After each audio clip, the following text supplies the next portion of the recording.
सिंदूर पिया का गहना इसे देख के इतराऊं। वट सावित्री व्रत करूं, अखंड सुहाग कवर पाऊं।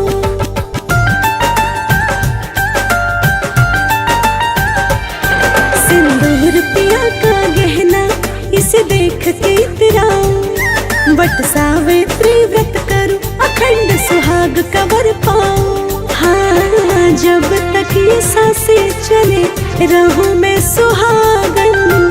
पायल चूड़ियों से खन के घर आंगन, पिया जी के साथ साथ जन्मों का बंधन। जब तक ये सांसें चले रहूं मैं सुहागन।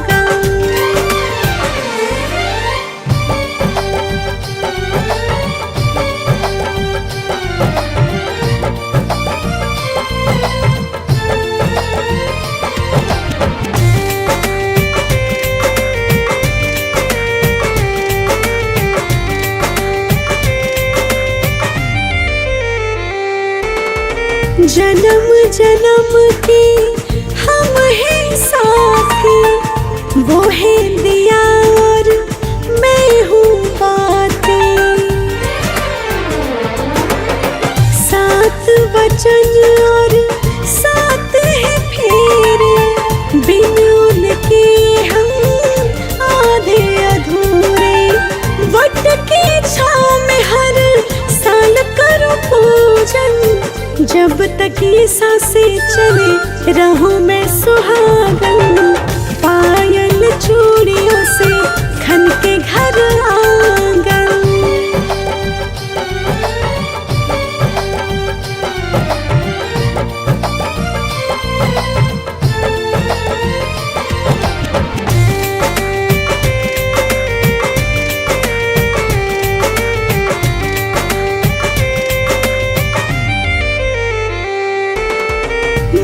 सावित्री को मैं मनाऊं, अपने पिया को हर जन्म में पाऊं।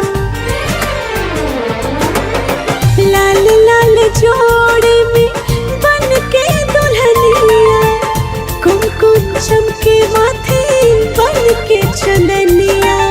सफल हो मेरे फेरों का बंधन। जब तक ये सांसें चले रहूं मैं सुहागन।